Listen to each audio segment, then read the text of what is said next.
Ең дәмді және жұмсақ сочник дайындаймыз.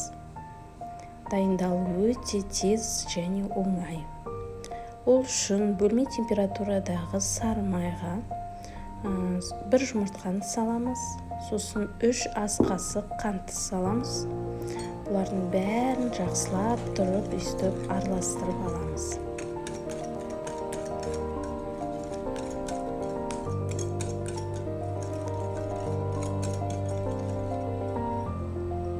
Сосын 3 ас қасық қаймақты саламыз да тағы да жақсылап тұрып араластырамыз.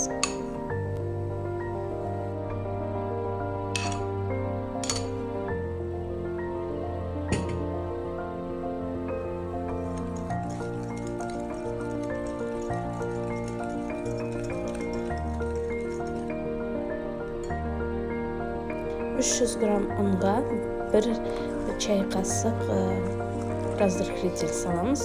Қопсытқышты жақсылап тұрып өстіп араластырып аламыз. Сосын жұмсақ қылып нанымызды илейміз.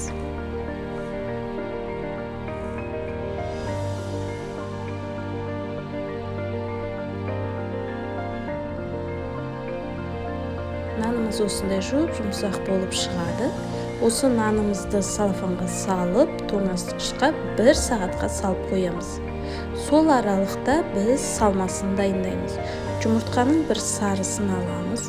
Оған 3 ас қасық қантты салып, және де 250 граммды сүзбеміз творогты салып, жақсылап тұрып араластырып аламыз.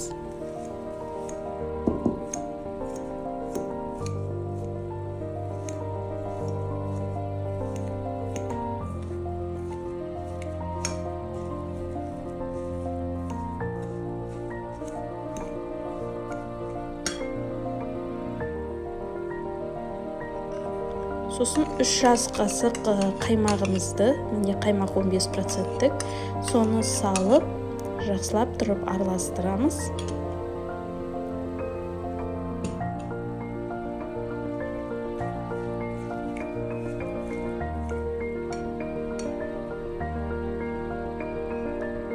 Бір жарым қасық ұнымызды алып, салып, 1 келкі етіп араластырып аламыз. Біздің салмамыз дайын болды.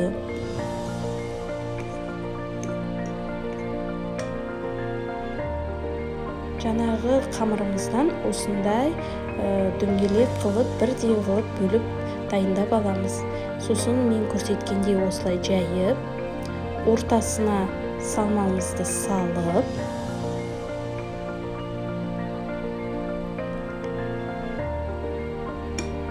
бетін осылай жабамыз да, шет-шеттерін бүйтіп қыстырып қоямыз. Жұмыртқаның сарысын алып, әр сочнигімізді үстіп жағып шығамыз.